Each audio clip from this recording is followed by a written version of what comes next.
As you just heard, Governor Wolf and Secretary Levine have issued the stay-at-home order now in all 67 counties in Pennsylvania, effective at 8 p.m. tonight.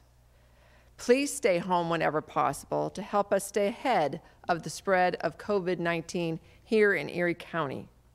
We have no new confirmed positive cases of COVID-19 in Erie County to report today. Overall, contact tracing by the Erie County Department of Health, though, does continue in all of our open cases. As mentioned in the governor's press conference, there have been 962 new cases in the last 24 hours across the Commonwealth, none here in Erie County, and of course, 11 additional deaths. 26 of the counties across the Commonwealth have more cases than we do here in Erie County, and yet we are the 15th largest county in terms of population out of the 67. We can be encouraged by this, and you're doing a great job, and I think that's the reason why our numbers are better than so many other counties. But we must remain steadfast in following the guidelines so that we can stay ahead of the curve here and stay ahead of the spread in Erie County. In addition, I'm pleased to share with you that we have now gone from a C grade to a B- on the Unicast social distancing report.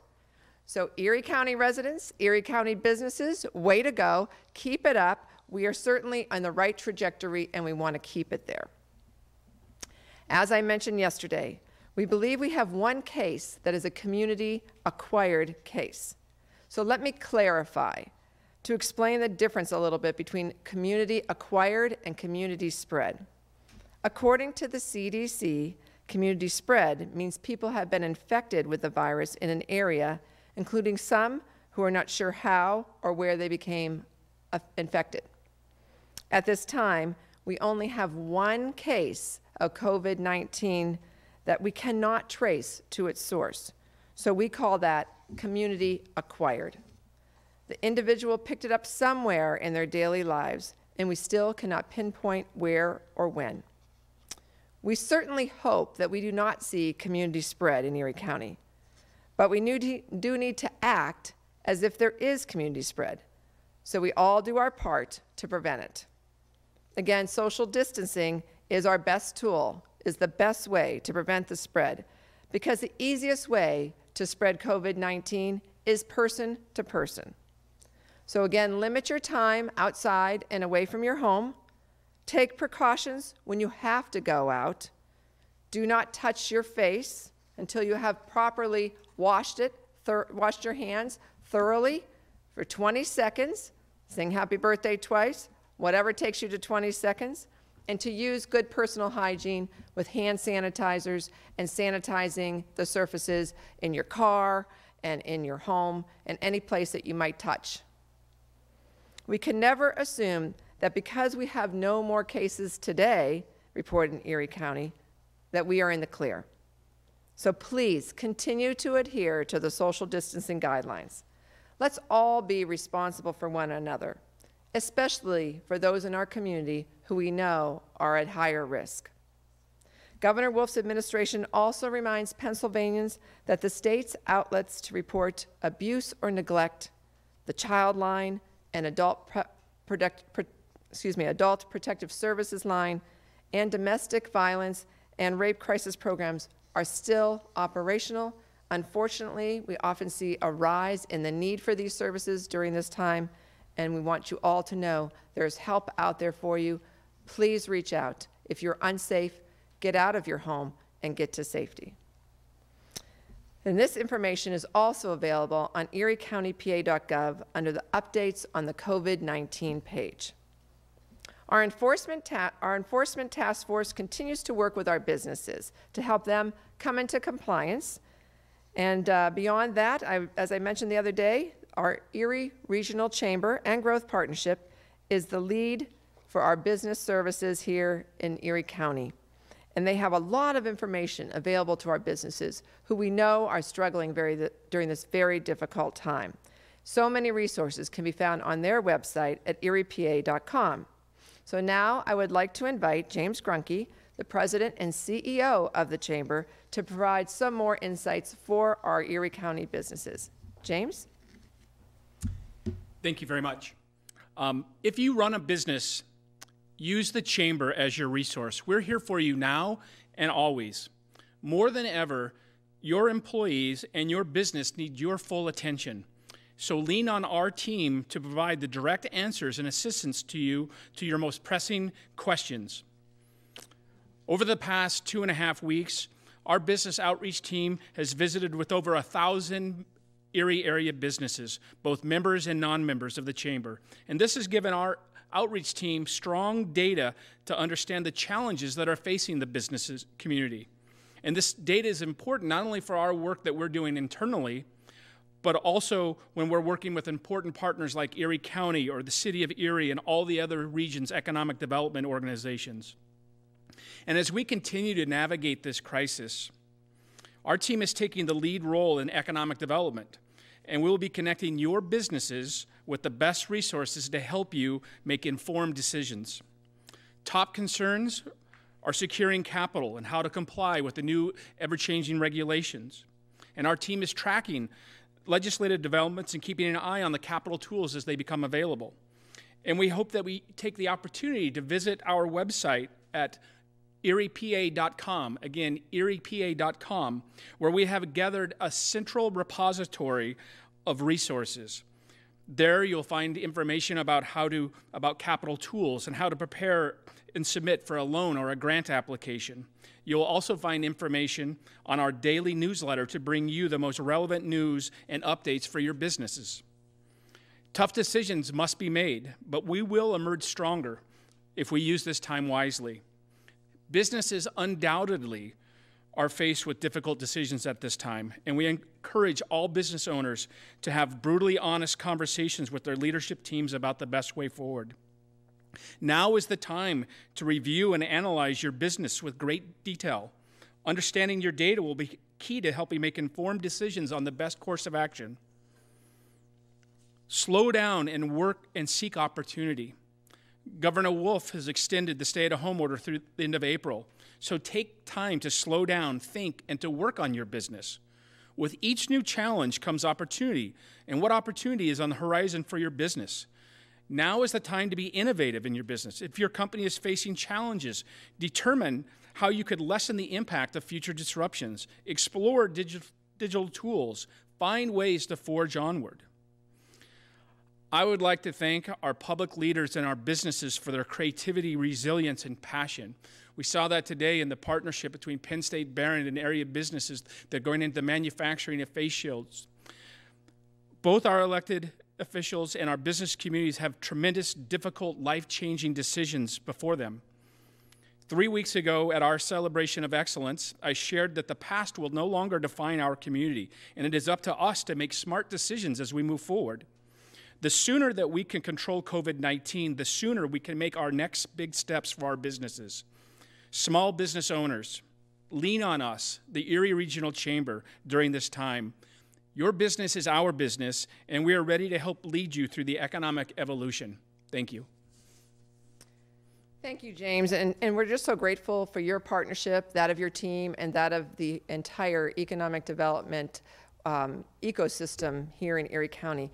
You're all working to support our businesses, because when we get through this, as we know we eventually will, we need our businesses to come back strong and to be able to employ the great people of this county, and you're helping to make sure that that happens.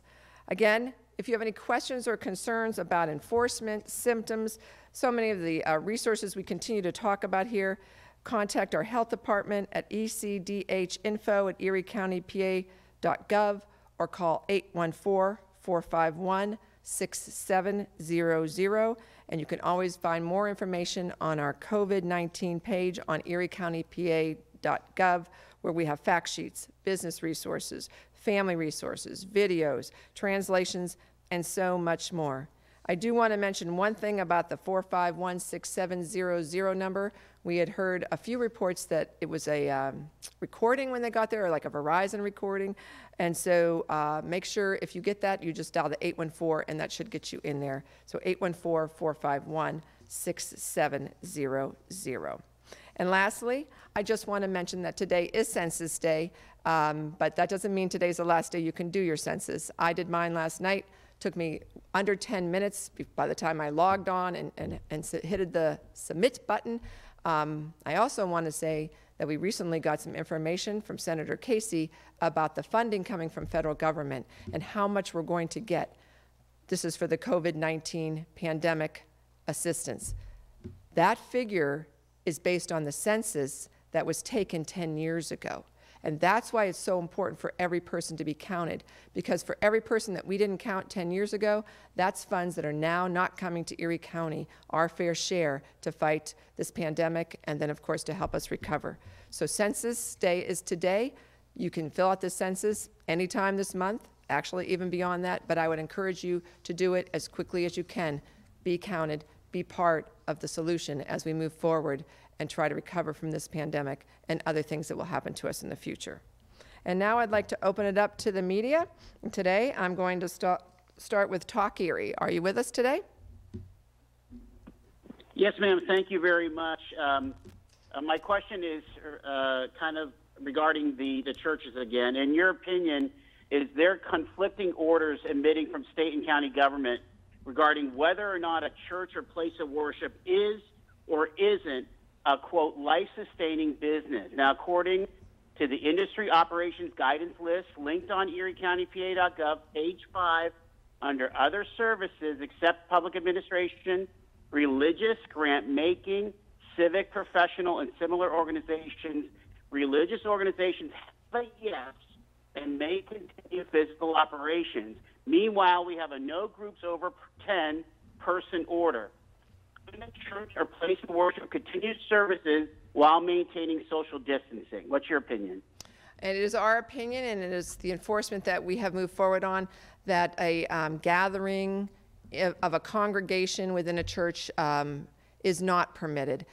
We do know that many of our religious organizations are assisting in feeding people and helping to take care of the least among us, and obviously those are the kind of things that they can still participate in, but they need to do it obviously in a very safe and socially distancing type of manner. We've had a couple calls made today to a few different churches that we had heard. We're still meeting, and those conversations have gone well.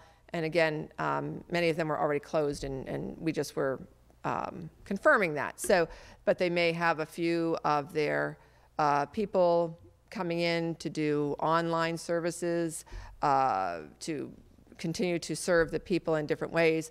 This Sunday is Palm Sunday, and I've heard of a church that was going to give out communion. You stay in your car, so basically drive up communion and get your palms at the same time. So they're being innovative, and that's what we want, because we want them to stay in touch with their congregation. People need spiritual leadership right now and guidance, and so we want them to continue to do that, but do it in a very safe way. Erie News Now? Hi, good afternoon. Any update on what happened out at LabTech yesterday, how long that examination took, and then any results from it? Kind of just details on what went on.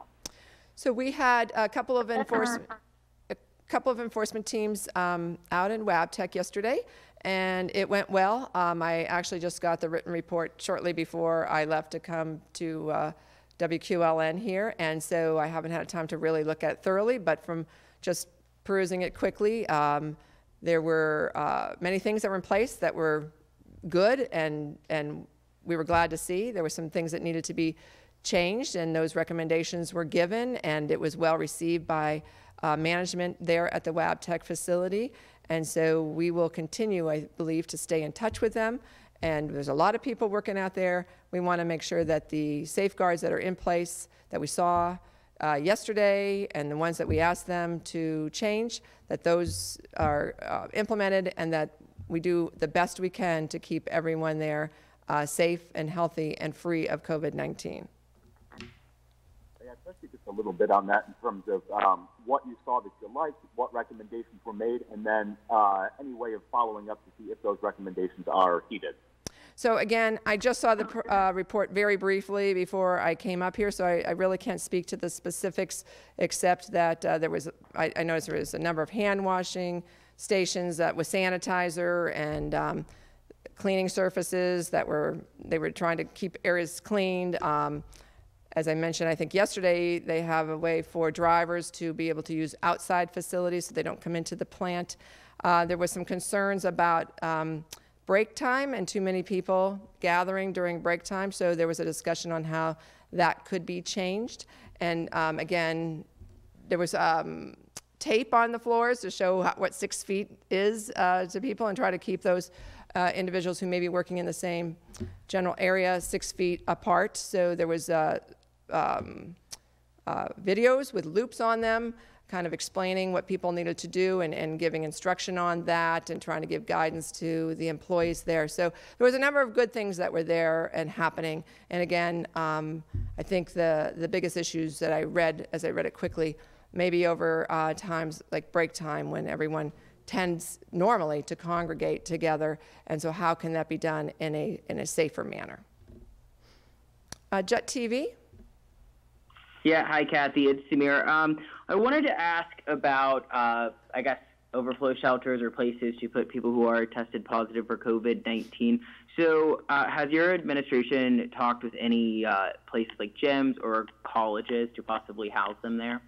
So our team, our emergency management team, has been working on that really since the beginning of this, knowing that that may be become an issue as we go forward. It hasn't become an issue yet, but if someone has to be quarantined and they have no place to go, at this point we've been working with hotels for that type of service, but we are looking at larger facilities if we would have a larger need, places that could be utilized for that. Erie Times News? Yes, Kathy, it's David. Specifically, we've heard from Bishop Brock today about his church and his intent to continue in-person worship services. Have you had any direct talk with him or any other pastor yourself? My enforcement team has been making all the calls, as they do for every business. I just have a lot of other calls and things on my plate, so I have a great enforcement team in place that's their expertise, and they are the ones who are making those type of calls. I know that they had a call with Bishop Brock, and my understanding is he is taking this into consideration and was going to get back to my enforcement team. So I'm hoping that he makes the right decision and decides not to hold in-house services, but finds more creative ways. And he's a very creative pastor and leader of his congregation, and so hopefully he will utilize all of his great creative skills and find ways to meet his congregation's spiritual needs in a more safe, socially distant way. And just some specifics on, and again, kind of what I asked yesterday, is if you hear that there are congregations that are planning to meet in person this weekend, will the enforcement team go out there during those services? So anytime that we have a report that any business, and a church is a business in respect, we go out and we visit and we make sure that they're in compliance with the governor's order. So that would be any business, including a church. Talk Erie? Yes, ma'am. Do you have any new guidance coming either from Secretary Levine or the CDC regarding wearing masks in Erie County? That seems to be on a pivot right now. What have you heard as the latest? So we have no new guidance, and of course one of the issues has been from the beginning that there just haven't been enough masks, whether we're talking about the N95, which are the very protective masks that are needed when you definitely know you have a COVID-19 person or there's a high suspicion of it. Anyone, of course, working in a healthcare facility. And then there's the surgical masks that I think we're all very familiar with that you see on the TV shows. We've seen people walking around with those in other countries, for example, and even other places in our country. But there haven't been even enough of those masks for the people that are caring for us to protect themselves and to protect the person that they may be caring for, whether it be surgery or an examination. So we have not recommended that people wear masks for a couple reasons. One, because there aren't enough of them and we need to keep them for our healthcare professionals. And number two, there's not a high correlation with protecting yourself with COVID-19 and wearing a surgical mask, which is what most of us would be able to maybe find, but they're hard to find now. And I know there's a lot of people making masks, and there's different instructions out there on the internet of how to do that. And so we are continually evaluating what is coming out from the CDC, what guidance is coming out from the Pennsylvania Department of Health.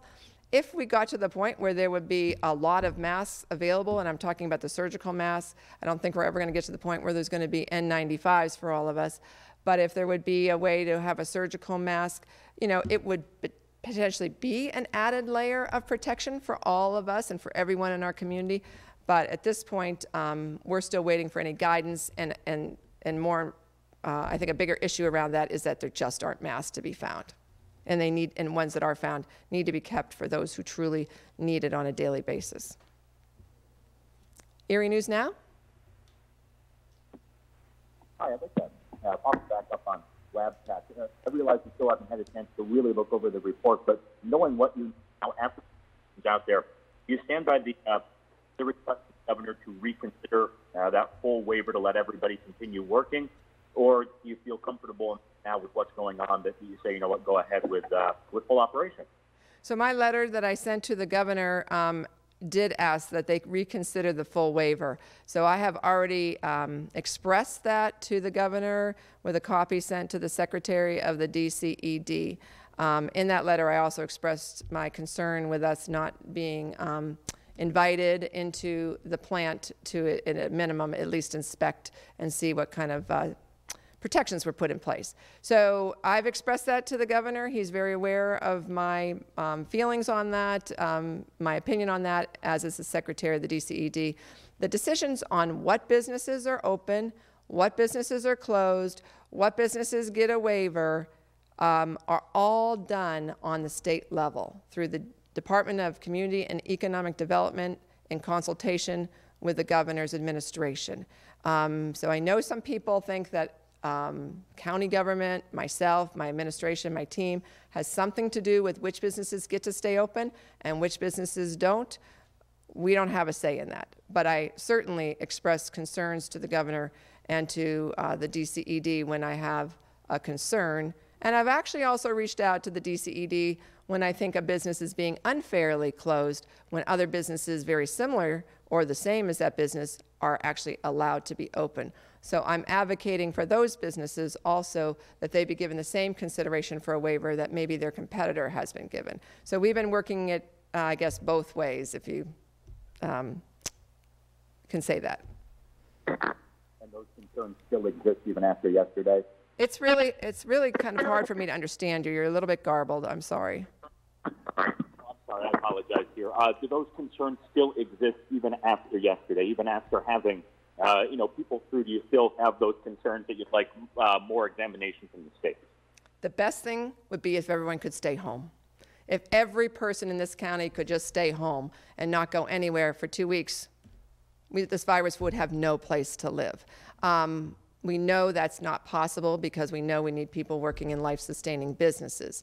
Again, those decisions on which ones are life-sustaining and what part of that business is life-sustaining is being done on the state level. But I do have concern when you bring that many people, hundreds and hundreds and hundreds of people together working at a facility, and it really is going to be up to WabTech and their management to make sure they are doing everything in their power to keep the people in that community safe. Because if a person at WabTech obviously contracts COVID-19, we know that people are often contagious for a day or two before they actually have symptoms.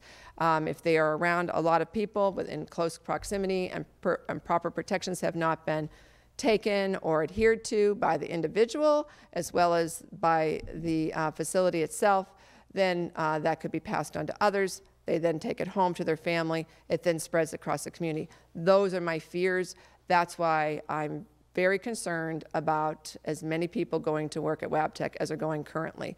But again, I don't have the jurisdiction to shut them down or to reduce their workforce. That is under the state's jurisdiction. But what we do have control of is making sure that they're adhering to the best practices set out by the CDC. And my team will stay in touch with them. And I plan to have the enforcement team revisit frequently so that we can make sure that they are continuing to adhere to the things that we've asked them to and the things they're already doing. Jet TV?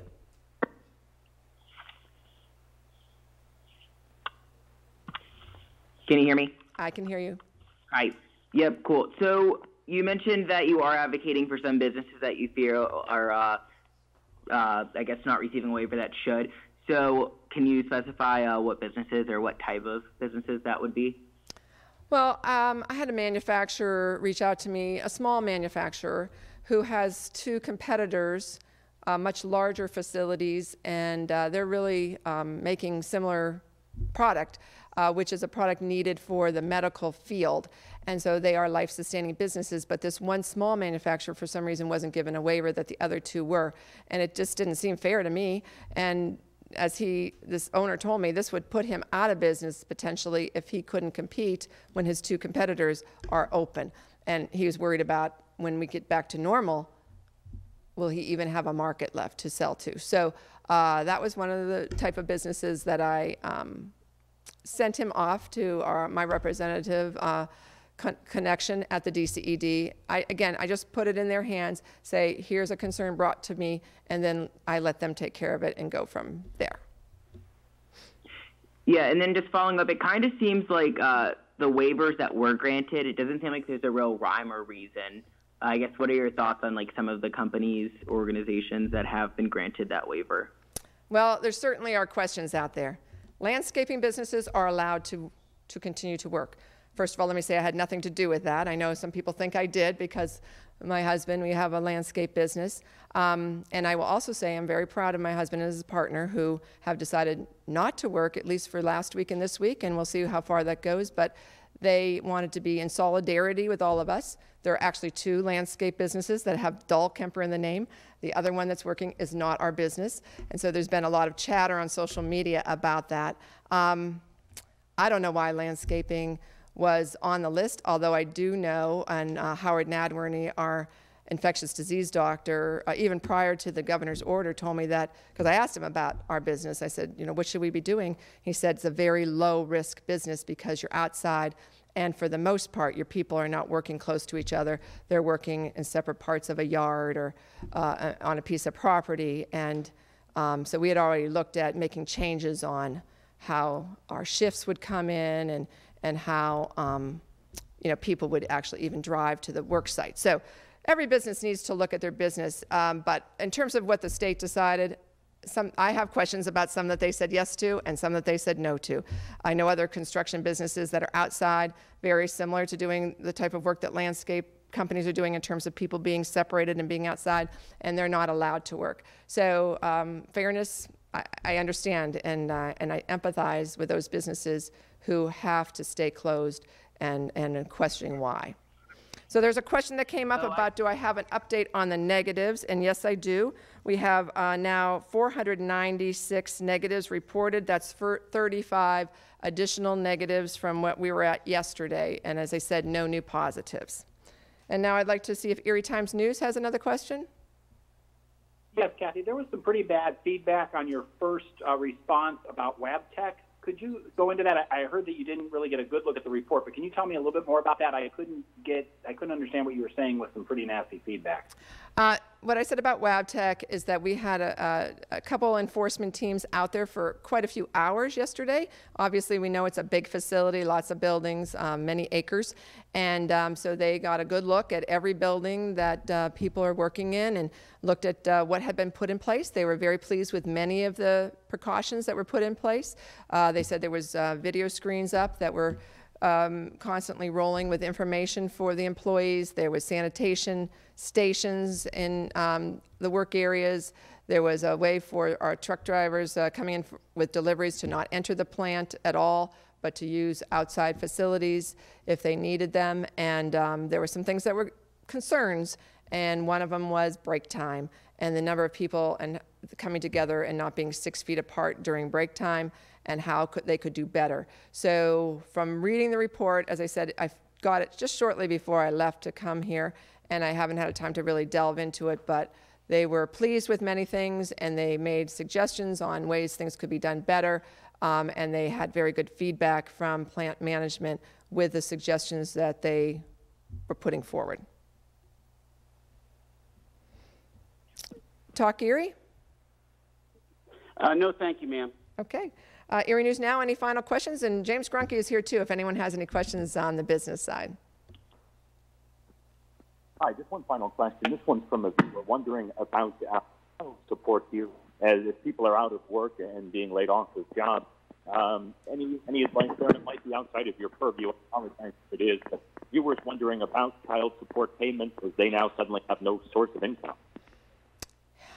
Yeah, this is unfortunate. I think your question, you're a little garbled in the beginning, but was about people who've lost their source of income, and many people also depend on child support payments, and now the parent paying the child support is out of work too, so they're not getting that payment. Is that the question?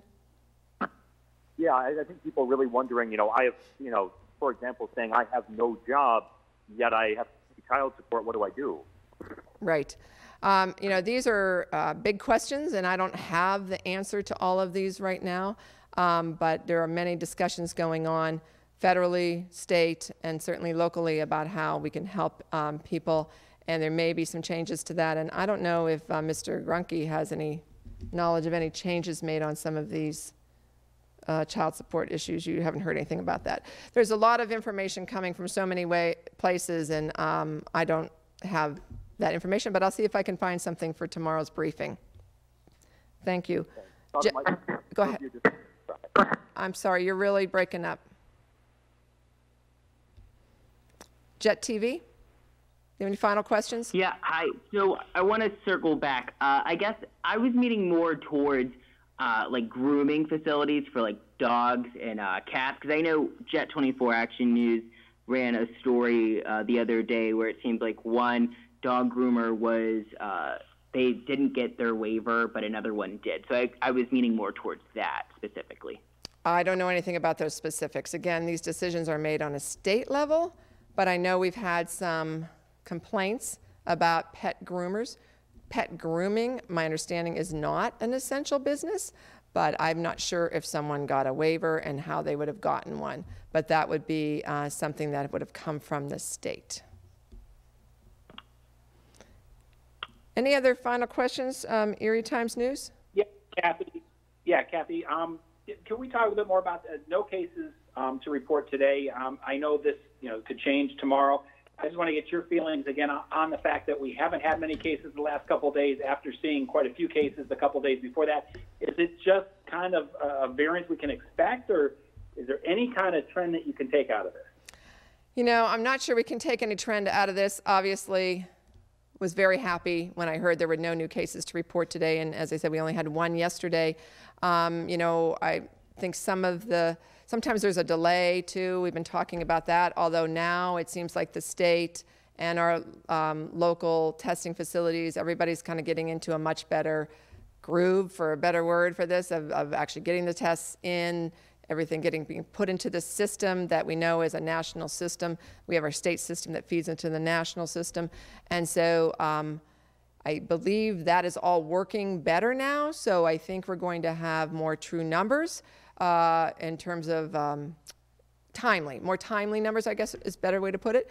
Not that the numbers weren't true, but maybe the timing on them was not coming in as quickly as we thought they should have or would. So we think things are better now, and I think that's really more of the case here. But again, I can't say enough about the Erie County people and the businesses who are doing the right thing.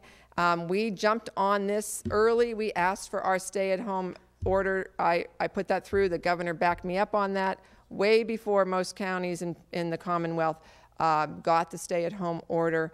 People then adhered to it. When we got the when the governor said we're going to shut down the non-essential businesses, We got enforcement teams because we have a health department. We were able to do that quickly. There are enforcement people who do restaurants and tattoo shops and the like all the time. And you know, David, as well as anybody, what this group does. They know how to go in, they know how to help businesses, and they're doing it very efficiently. So I think between just the work that we're able to do because we have a health department, the people in this community doing the right thing and helping their neighbors and friends do the right thing, we keep on doing this. I think we're going to stay ahead of the curve here, and we're going to continue to have lower numbers than other communities have. As I said, we have 26 counties in Pennsylvania with higher numbers than we do, and yet we're the 15th largest. We need to stay in this type of a trend. Let's all continue to work together and make that happen. Is there any other news outlet on? I forgot to ask that today. Well, hearing none, I want to thank you all again for joining me. I want to thank James Grunke. Please visit eriepa.com for all sorts of resources for businesses. If you're out there struggling, they want to help you at the Chamber. Please reach out to them. And please stay home, stay healthy, stay calm.